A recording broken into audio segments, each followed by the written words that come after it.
మిత్రమా, ఇంత ఈజీనా వడ చేయడం? ముందే తెలుసుంటే ఇన్ని రోజులు ఎందుకు చేయకుండా ఉన్నా అని ఖచ్చితంగా అనుకుంటారు. ముందుగా పావు కప్పు మినపప్పు తీసుకొని మంచిగా కడిగి 2 అవర్స్ నానబెట్టుకొని మృదువుగా గ్రైండ్ చేసుకోండి. వడ టేస్ట్ రావడం కోసం రుబ్బులోకి చిన్నగా కోసుకున్న ఉల్లిపాయలు, పచ్చిమిర్చి, కొద్దిగా జీలకర్ర, ఉప్పు మరియు క్యారెట్ తురుము కలిపి రుబ్బుని సిద్ధం చేసుకోండి. ఇప్పుడు ఆ రుబ్బుని వడ ఆకారంలో చేతితో అత్తుకొని కాగిన నూనెలో మెల్లగా ఒక్కొక్కటిగా జారనివ్వండి. ఒకవైపు వడ బాగా వేగిన తర్వాత మరోవైపు కూడా మెల్లగా తిప్పుకుంటూ గోల్డెన్ కలర్ వచ్చే వరకు వేగించి బయటకు తీసుకోండి.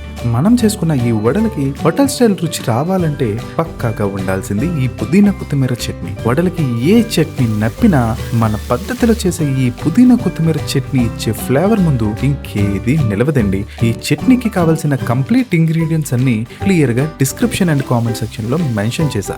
మీరు కూడా నేను చూపించిన పద్ధతిలో ఈ రెసిపీని ట్రై చేసి ఎలా ఉందో కామెంట్స్ లో చెప్పడం మాత్రం మర్చిపోవద్దు. మిత్రమా, ఇంకా ఇలాంటి ఎన్నో టేస్టీ రెసిపీస్ కోసం మన ఆహా కిచెన్ స్టోరీని ఫాలో అండ్ సబ్స్క్రైబ్ చేయడం మాత్రం మర్చిపోవద్దు.